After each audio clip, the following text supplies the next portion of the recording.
मेरे पीछे देख सकते हैं कि यहाँ पे कुछ बजरंगी है जो कि विश्व हिंदू परिषद के हैं और बजरंग दल के सभी लोग यहाँ पे हनुमान चालीसा पढ़ रहे हैं। और यह स्थान है गोरेगांव वेस्ट का, जो कि सिद्धार्थ नगर हाथी सर्कल है। इस सर्कल पर यहाँ पे हनुमान चालीसा पढ़ा जा रहा है और यह जो है वो विश्व हिंदू परिषद होशूरा जिला के अंतर्गत यह सारा कार्यक्रम हो रहा है। आखिर में यह कार्यक्रम लेने की क्या जरूरत पड़ गई और किस वजह से हनुमान चालीसा पढ़ा जा रहा है, इस बारे में हम इनसे बात करेंगे और पूरी जानकारी लेंगे। तब तक मेरे साथ बने रहिए। मैं संजय मिश्रा, लोकप्रिय न्यूज़ चैनल से।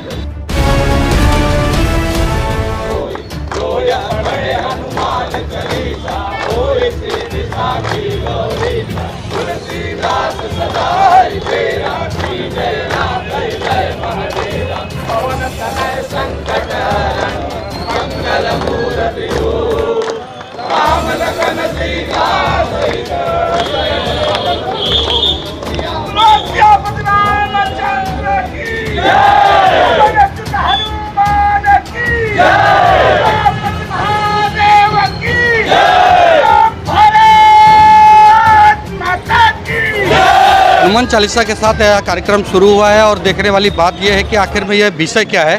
यहाँ पे जहाँ तक जानकारी मिली है कि मिले सूत्रों के हवाले से कि विश्व हिंदू परिषद की तरफ से एक विज्ञापन देने वाले हैं, जो ज्ञापन देने वाले हैं कि कार्रवाई होनी चाहिए या क्या है वो पूरा मसला। यहाँ पे कुछ ही समय में हमें ऐसा लगता है कि शायद यहाँ के गोरेगांव सीनियर जो थोपटे साहब है वो यहाँ पर उपस्थित रहेंगे। पूरी जानकारी मैं देता रहूँगा आपको। देखिए, हमने सबने देखा जब से ज्ञानवापी मंदिर के बारे में कोर्ट ने एक सकारात्मक रुख अपनाया है। देश में हम सब अंग्रेजी में कहते हैं law of the land is supreme. हम सब कानूनी प्रक्रिया में विश्वास करने वाले जवाबदार नागरिक हैं। हमने कोर्ट के हर निर्णय को सराखों पर रखा है क्योंकि भारत की न्याय प्रक्रिया अब सर्वोपरि है। हमारा ये पूर्ण रूप से मानना है, हमारा ये पूर्ण रूप से ये भी मानना है स्वर्गीय पूजनीय बाबा साहेब आम्बेडकर के बनाए हुए संविधान को भी हम सराखों पर रखते हैं और संविधान के अंतर्गत ही हम सब काम भी करते हैं। पर ये जो समाज है, विशेषकर जिहादी रेडिकलाइज मुसलमान समाज, जिस प्रकार से अपनी सुविधा अनुसार भारत के संविधान को मानते हैं, अपनी सुविधा अनुसार अगर कोर्ट का निर्णय उनके पक्ष में गया तब कोर्ट के निर्णय को मानते हैं। हम सब ने शाहबानों के विषय में भी देखा।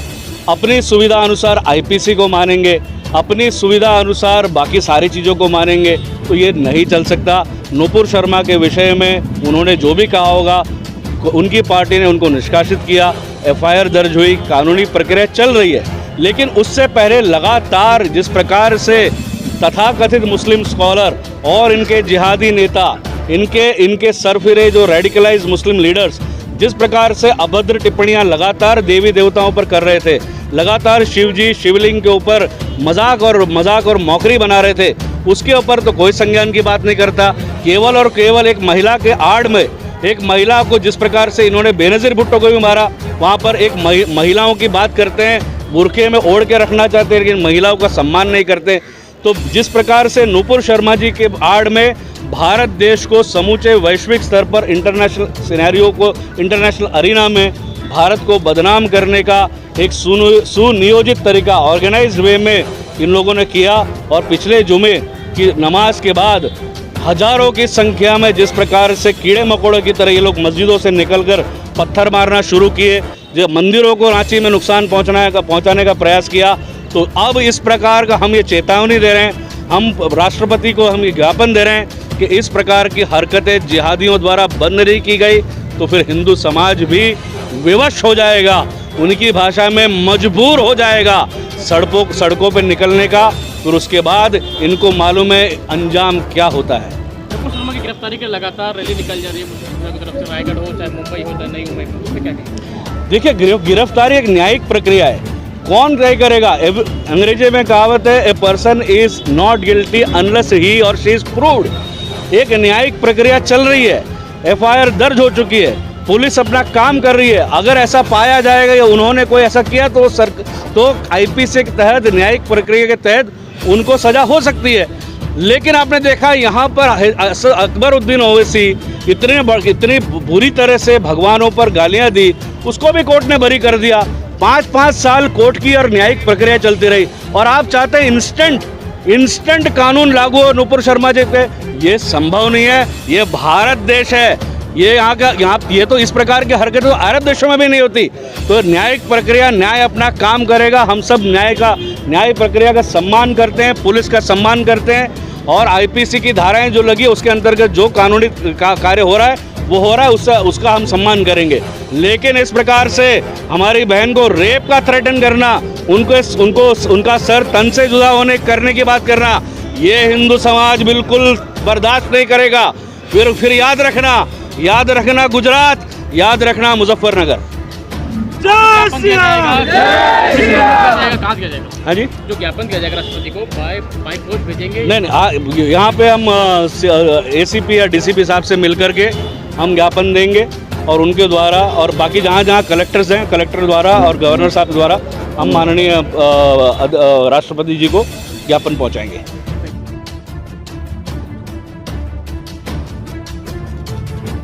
किस तरह का यह आंदोलन था और क्या यहाँ के जो सीनियर है उनको किस तरह का ज्ञापन दिया गया?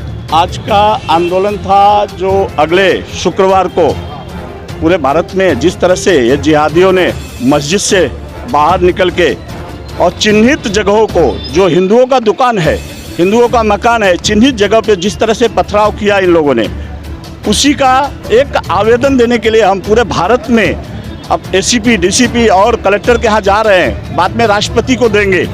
ये आवेदन ऐसा है कि अगर आप संभाल सकते हो तो इनको संभालो, नहीं इन्हीं के भाषा में बजरंग दल सड़कों पे उतरेगा।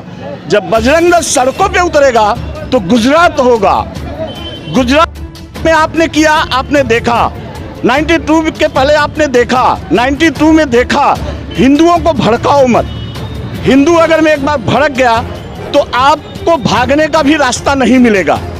आपको जिस तरह से चूहे बिल में भागते हैं, तो ये समझ लो जिहादियों, खुली चेतावनी देता हूं आपको, जिस तरह से चूहे बिल में भागते हैं और उसको पानी डाल के बाहर निकाल के मारा जाता है, आप जिहादियों को यही संदेश देना चाहता हूं कि आप सुधर जाओ, अच्छे काम करो, आपका अच्छा विचार हो। अन्यथा आप अगर मैं हमारे हिंदू भाइयों को और हिंदू दुकानों को, हिंदू वनों पे अगर मैं आप पत्थरबाजी करोगे, पत्थर फेंकोगे, तो बजरंग दल सड़कों पे उतरेगा। फिर गुजरात होगा, फिर अनेक प्रकार के होगा। आपने देखा है जब आपने छेड़ा है तब बजरंग दल विश्व हिंदू परिषद के लोग सड़कों पे उतरा है, और इसके बाद आपको रोना आया है। आपने चैलेंज दिया था अमरनाथ यात्रा का, हमने अमरनाथ यात्रा करके दिखाया। आपने 500 वर्षों का जो हमारा श्री राम मंदिर था, आराध्य देव थे, उनके बारे में आपने तोड़ के जो ध्वस्त किया था, खंडित किया था, उसको हमने 92 में गिरा के, कलंकित बाबर को गिरा के हमने उसको प्रमाणिक खड़ा करके दिखाया है। बजरंगियों का ताकत आपने देखा नहीं है। बशर्ते हम संस्कारित हैं, हम अपने बच्चों को संस्कार सिखाते हैं, अपने बच्चों को सेवा करना सिखाते हैं, पत्थर चलाना नहीं सिखाते हैं। उनको भी आता है, उनके हाथों में भी ताकत है, लेकिन वो संस्कारित है। हम आपसे यही अनुरोध करते हैं, पुलिस को ज्ञापन यही दिया है, इनको समझाइए, अन्यथा ये हम लोग जब सड़कों पे उतर जाएंगे तो इनका क्या होगा। जय श्री राम, जय श्री राम।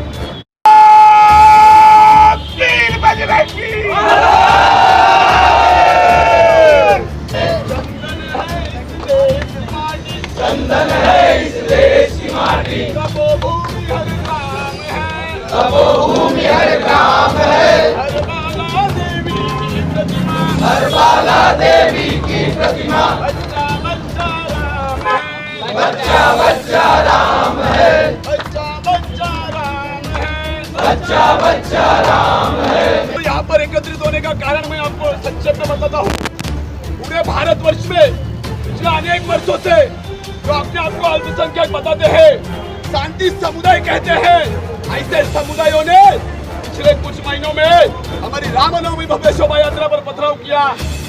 उनका जब मन में आता है सड़कों पर उतरकर, चौराहों पर सामान्य जनमानस हिंदुओं को पत्थरबाजी के द्वारा वो चाहते हैं कि जो भारत में शांति है उस शांति को बिगड़े, ऐसा वो माहौल बिगाड़ने का प्रयास कर रहे हैं। आज पूरे भारतवर्ष में विश्व हिंदू परिषद सड़कों पर उतरकर इसी प्रकार से धरने प्रदर्शन कर रहा है और राष्ट्रपति महोदय को हम ज्ञापन देने वाले हैं कि पूरे भारत में शांति कायम हो, वरना बजरंग दल सड़कों पर उन्हीं की भाषा में उतरकर उनको जवाब देने के लिए तैयार है। जय श्री राम।